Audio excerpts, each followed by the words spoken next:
Louvado seja o nome do Senhor. Queridos, abra sua Bíblia, Mateus capítulo 5. Quero conversar um pouquinho com você. Mateus capítulo 5. Abra aí. Deus tem a palavra para o teu coração. Mateus capítulo 5, a partir do verso de número 23. Abre aí para a gente conversar. Aleluia. Mateus 5, 23. Nos diz assim a palavra do Senhor. Mateus 5, 23. Portanto, se você estiver trazendo a sua oferta ao altar e lá se lembrar que o seu irmão tem alguma coisa contra você, verso 24. Deixe diante do altar a sua oferta e vá primeiro reconciliar-se com o seu irmão. Então volte e faça a sua oferta.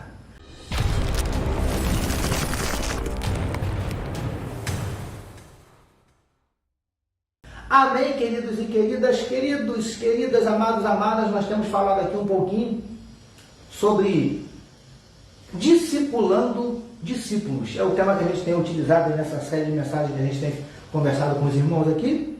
E por quê? Porque aqui, queridos, era Jesus mais uma vez reunido ali, não só com os discípulos, né? Mas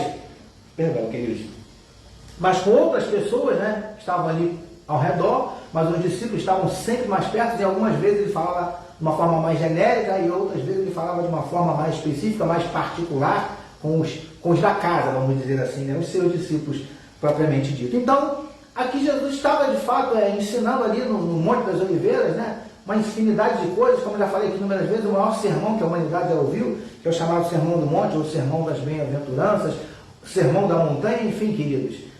Jesus ensina sobre várias coisas, fala de tudo, né? E aqui, queridos, olha só o que Jesus fala. Jesus diz assim: portanto, se você estiver trazendo a sua oferta ao altar e se lembrar que seu irmão tem alguma coisa contra você, ou seja, você vai fazer a tua oferta e de repente você se lembra que ficou algo mal resolvido entre você e o teu irmão, que houve algum tipo de desentendimento, algum tipo de atrito, algum tipo de conflito, porque, queridos, como eu falei aqui na semana passada sobre isso, essas coisas são normais em todo grupo. Nós não podemos aqui, queridos, criar uma utopia de que dentro da igreja não existe isso. Existe, a gente sabe que existe. Muito provavelmente, né, não deveria existir, mas existe. Por que existe, pastor? Por vários motivos, né? Mas um deles é que nós somos seres humanos. Então, onde há um grupo de seres humanos, vai haver dificuldade, vai haver discordância, tá? Vai haver discordância, vai haver conflito, tá bom, queridos? Então, é normal. Por quê? Porque a gente tem um cérebro, cada um tem um pensamento, cada um tem uma personalidade, né? Cada um foi criado de uma forma, um foi de um, outro foi de outro, enfim. Então vai haver sempre essas discórdias. Agora, que nós falamos também na semana passada, para a gente só relembrar, eu não posso permitir, nós não podemos permitir que essas discordâncias, que esses conflitos nos impeçam de caminhar juntos. Isso não pode acontecer, tá bom, queridos? E outra, esses conflitos precisam ser resolvidos. Não que um vá passar a pensar como o outro, se acontecer assim, né? Melhor ainda, que aí todo mundo num só pensamento a coisa flui melhor, mas nem sempre isso é possível. Então, quando não é possível um único pensamento, que nós possamos conseguir caminhar juntos, mesmo com pensamentos, com opiniões diferentes, divergentes. Tá bom, queridos? Então, a gente falou bastante sobre isso na semana passada, mas hoje eu quero conversar com você aqui mais um pouquinho, queridos, porque eu acho muito interessante esse trecho que nós lemos aqui, né? Porque ele começa dizendo: portanto, se você estiver trazendo, vou usar, se você estiver levando a sua oferta para o altar, chegou no altar, olha só, queridos. Então a gente está falando aqui de oferta, e essa oferta aqui, queridos, a gente pode parafrasear sem cometer nenhuma heresia, não só falando da oferta em si, mas a oferta é uma das partes, vamos dizer assim, que compõe aquilo que nós chamamos de culto. Tá bom, queridos? No culto tem oferta, no culto tem louvor, no culto tem palavra, no culto tem oração, no culto tem algumas, né? Muitas vezes tem avisos, né? Às vezes até um tempo muito grande de aviso, mas enfim, são coisas que fazem parte do culto, né? Que não podem faltar. A oferta não pode faltar. Toda vez que você vem à casa do Senhor, que você vai ao culto, você tem que ter uma oferta. Pastor, o senhor está falando de dinheiro? Não, queridos, não só de dinheiro. Dinheiro também, tá bom, amados? A gente muitas vezes fica cheio de dedo de falar. Deixa eu dizer uma coisa para você: Deus precisa do nosso dinheiro? Não. Mas para eu fazer essa live que eu estou fazendo aqui para você agora, eu precisei de dinheiro. Nós precisamos de dinheiro para pagar a luz que está cedendo a energia com a qual a gente está podendo fazer essa transmissão, para pagar os equipamentos que estamos utilizando para que a gente possa fazer essa live. Você consegue entender? Então, queridos, só estou abrindo parênteses aqui, porque às vezes a gente fala de dinheiro, que dinheiro é coisa do inferno, pastor. A Bíblia diz que o dinheiro é a raiz de todos os males. A Bíblia não fala isso, tá, queridos? A Bíblia diz que o amor ao dinheiro é que é a raiz de todos os males. Mas, fechando aqui parênteses, voltamos a falar aqui de oferta, porque a oferta não é só dinheiro. Aliás, diga-se de passagem, a oferta material para Deus é a menos importante, porque, como eu disse aqui, Deus não precisa do seu dinheiro. Deus está nos dedos e faz aparecer o que nós necessitarmos, se Ele quiser fazer assim, tá bom? Mas enfim, queridos, qual é a oferta mais importante? A sua vida. Por isso que a Bíblia não diz assim, filho meu, dá-me o teu dinheiro. É assim que a Bíblia fala? Não. A Bíblia diz, filho meu, dá-me o teu coração. A oferta mais importante, mais especial que Deus quer de mim e de você é a nossa vida, queridos. É o nosso coração. Ah, pastor, então por que a gente tem que dar dinheiro? Não, primeiro que ninguém tem que dar dinheiro. Igreja que obriga você a dar dinheiro está errado. Jesus nunca obrigou ninguém a dar. Jesus não obriga. A Bíblia, você pode ler Gênesis e Apocalipse. A Bíblia fala de dízimo nela toda, no Antigo e no Novo Testamento, fala de dízimo. Você vai ver lá grandes homens de Deus, Abraão e outros mais, Jacó e outros, dando dízimo, tá? Mas enfim, queridos, a mensagem hoje não é sobre dízimo. Pode ser que um dia a gente traga uma mensagem só sobre isso. Mas a mensagem hoje é sobre oferta. E oferta não está falando aqui só de dinheiro, querido. Oferta fala principalmente da sua vida, né? Então a oferta ela está inserida no culto. Então, suponhamos que você está no culto ali e tal, e aí você se lembra, ali está orando, louvando, glorificando a Deus, aí você se lembra que ficou com uma coisa mal resolvida com o teu irmão. E deixa eu dizer uma coisa para você, muitas vezes esse irmão está bem pertinho de você, no mesmo culto. Que alegria, né? E aí, queridos, o que você tem que fazer? Olha o que a Bíblia fala aqui. Olha o que a Bíblia nos orienta, queridos. A Bíblia diz assim, se você foi levar sua oferta, ou então está prestando o teu culto a Deus ali, tá? Chegou ali no altar, e ali no altar você se lembrou. Rapaz, ficou um negócio, não ficou legal não. Esse negócio com meu irmão, poxa, eu saí de casa hoje meio chateado com a minha esposa. Você consegue entender? Lembrou? O Espírito trouxe a sua memória. Ó, o Espírito trouxe a memória, ele quer trabalhar, né? Aí o que a Bíblia fala aqui, queridos? A Bíblia diz o seguinte, deixa eu voltar aqui. A Bíblia diz assim, você lembrou? O que você tem que fazer? Vou ler o versículo para você. Portanto, se você estiver trazendo a sua oferta ao altar e lá lembrar que o seu irmão tem alguma coisa contra você, ó, não é nem que você tem alguma coisa contra o irmão, não, tá? É o irmão que tem contra você, né? Então, uma forma muito lógica para você entender, quando a gente lê isso aqui, a impressão é que o irmão está com problema com a gente, né? Então, na verdade, quem deveria vir pedir perdão é o irmão, não tem que ir a ele, né? Muitas vezes a gente faz isso, né? Enfim, queridos, mas a Bíblia fala que ele não adianta. Lembrou que o irmão tem alguma coisa contra você? Faz o quê? Deixa diante do altar a oferta, deixa ali, e vai primeiro se consertar com o teu irmão. Queridos, quando fala aqui, e na grande maioria das traduções está essa expressão, e vai lá primeiro, ou seja, primeiro me dá a impressão que há uma ordem, né? uma sequência, acho que fica mais fácil para você entender. Não é assim? Porque quando você fala primeiro, pressupõe-se que tem o primeiro, segundo, terceiro, não é assim? Então, o que a Bíblia está dizendo aqui? Antes de você fazer a sua oferta, antes de você continuar aí no seu culto, faz o quê? Vai lá, deixa a oferta e vai lá, queridos, como eu acabei de falar aqui agora, não espera o irmão vir a você. Vá você, o irmão. É isso que a Bíblia está falando aqui. E vai antes de fazer a oferta. Ou seja, tem uma ordem. Não podemos inverter essa ordem. Como assim, pastor? Eu não posso... então já que eu estou no altar, eu vou fazer a minha oferta, depois eu vou lá e me conserto com o meu irmão. Não é assim que a Bíblia está mandando você fazer. Até porque, queridos, o que a gente entende? Porque quando a Bíblia dá uma orientação, né? A Bíblia diz, vai lá primeiro, né? Ó, vai lá, deixe diante do altar a sua oferta, vai reconciliar-se com seu irmão, então, ou seja, depois e se consertou com o seu irmão. Ah, pastor, mas eu fui lá falar com ele e ele não quis me perdoar. Aí já não é problema seu. Não é assim? Por isso a Bíblia diz o quê? Sempre que possível, que depender de vós, tem de paz com todos os homens. Porque às vezes você quer ter paz com a pessoa, mas a pessoa não quer ter paz contigo. Você não vai obrigar a pessoa a ter paz com você. A pessoa pode virar você e falar assim, não quero saber de você, não te perdoo, não quero mais nada na tua casa. É um direito dela. Você consegue entender? Mas nós temos que fazer a nossa parte. Eu tenho que ir lá, nós temos que ir lá. Ok? Então vai lá, primeiro vai lá, se conserta, depois você volta e faz a oferta. Essa é a ordem. E quando eu tento inverter a ordem, eu vou fazer a oferta, eu estou aqui mesmo, depois eu vou lá e me conserto. Eu corro o risco, querido, sabe de quê? Ou melhor dizendo, não vou dizer que eu corro o risco, porque quando eu falo isso eu estou abrindo uma possibilidade. E não é uma possibilidade, é o que a Bíblia está dizendo aqui. Se eu inverto a ordem, a minha oferta não é aceita. Você consegue entender? Se eu inverto a ordem, a minha oferta será, por Deus, rejeitada. Pelo menos naquele momento. Você consegue entender? Então, queridos e queridas, não adianta tentar fazer a oferta, fazer o culto, fazer seja lá o que for para Deus, para depois voltar lá e depois eu falo com Ele. Não é assim que funciona. Você consegue entender, queridos e queridas? E aí, amados, para a gente encerrar, sabe qual é a principal lição que fica aqui para mim e para você? Olha para mim.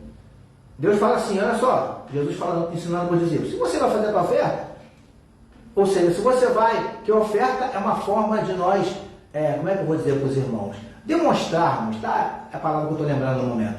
Demonstrarmos o nosso relacionamento para com Deus, ok? Então, é como se Jesus dissesse assim, olha só, se você está tentando estabelecer o seu relacionamento com Deus, mas lembrou que ficou alguma coisa mal resolvida no seu relacionamento com o seu irmão, vai lá primeiro, conserta o teu relacionamento com o teu irmão e depois volta para estabelecer um relacionamento com Deus. É isso que está dizendo aqui, queridos. Ou seja, o que eu entendo aqui? Que o meu relacionamento com Deus vai depender diretamente de como está o meu relacionamento com o meu próximo. Você consegue entender? Queridos, em outras palavras, sabe o que a Bíblia está dizendo aqui? Pastor, mas o senhor mesmo falou que conflitos existem e tal. E isso existem, claro que existem. Agora, queridos, eu não posso deixar que esses conflitos, que essas divergências, que essas diferenças, que essas discordâncias tomem o meu coração de tal maneira a ponto de criar em mim ódio, mágoa, rancor, sabe? Não conseguir olhar para a cara de determinada pessoa. Aí tem alguma coisa errada. Você consegue entender, querido? Você fica chateado. Amados, eu já passei por algumas coisas complicadas. Pessoas já fizeram algumas coisas comigo. Não estou falando de coisinha pequenininha, não. Né? E, queridos, eu lutei com Deus para perdoá-las.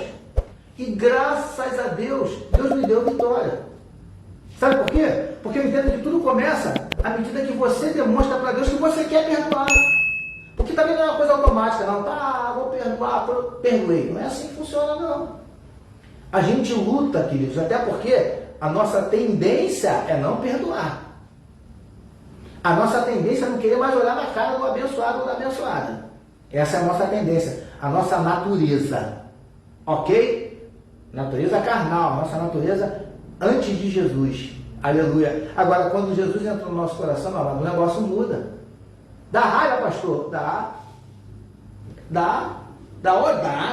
Quando dá vontade, né? Uns camaradas aí que dá vontade, enfim, arrancar o dente dele, né? Mas, queridos, aí entra a diferença, aí entra o evangelho. Senhor, tu sabe que se deixar por mim, eu vou lá e quebro a cara dele, Pai, mas Pai, em nome de Jesus, eu quero perdoá-lo, me ajuda a liberar perdão.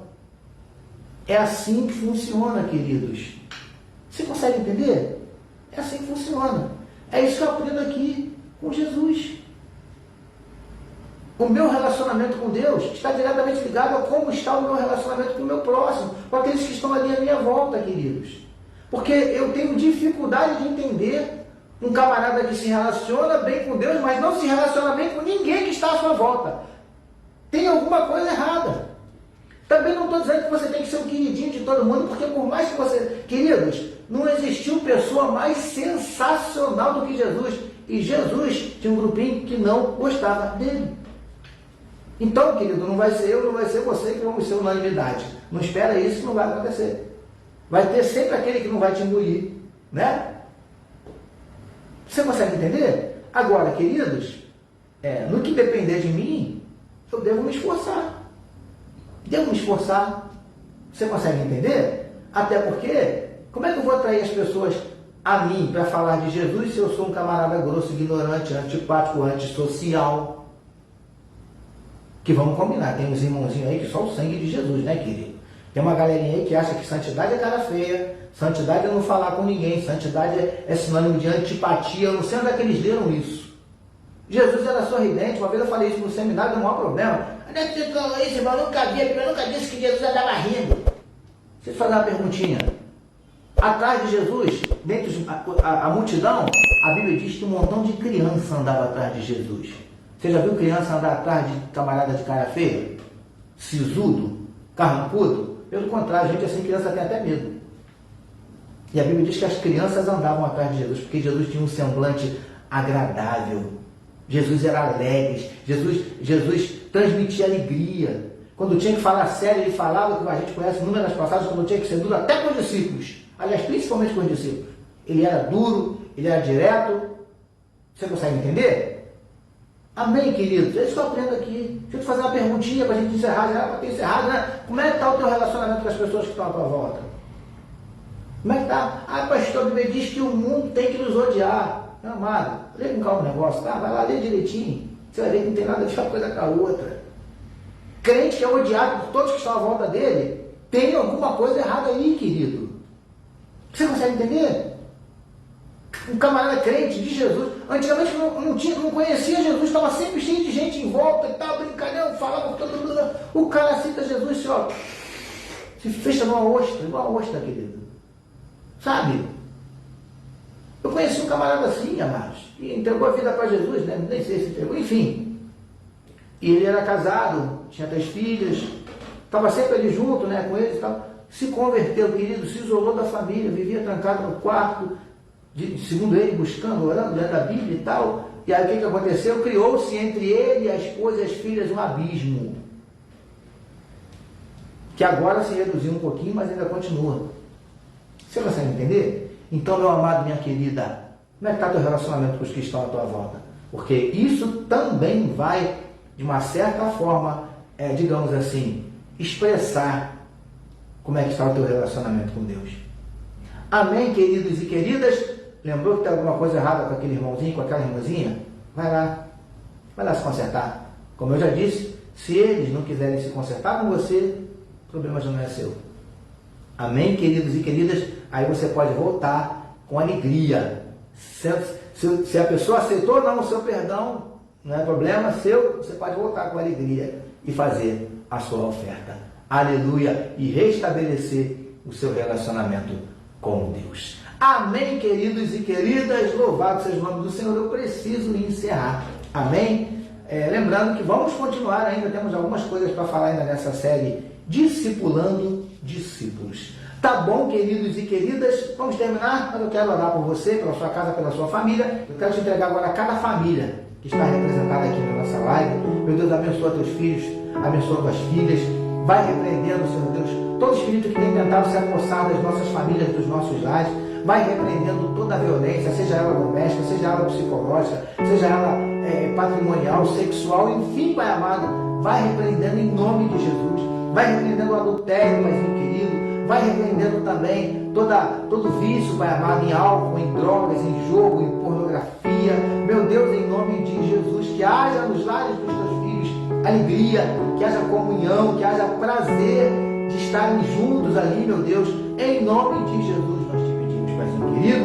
Muito, muito, muito obrigado por mais uma quarta-feira, por mais uma vez o Senhor nos permitir estarmos juntos, buscando ao Senhor em oração. Em nome de Jesus, é o que te oramos e te agradecemos. Amém.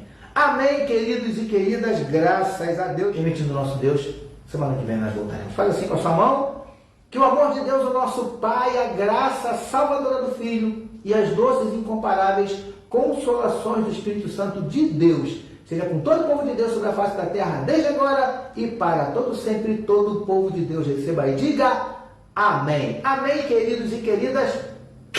Beijo no coração. Deus abençoe a sua vida. Amém, queridos. Graças a Deus. Nosso desejo é que Deus tenha falado ao seu coração. Não deixe de compartilhar, tá bom, queridos? E não deixe também, como já está aparecendo aí no rodapé da sua tela, de se inscrever no nosso canal, deixar seu like, sua curtida, seu comentário é muito importante para nós, tá bom, queridos e queridas? Permitindo o nosso Deus, semana que vem a gente continua com a nossa série Discipulando Discípulos. Deus te abençoe.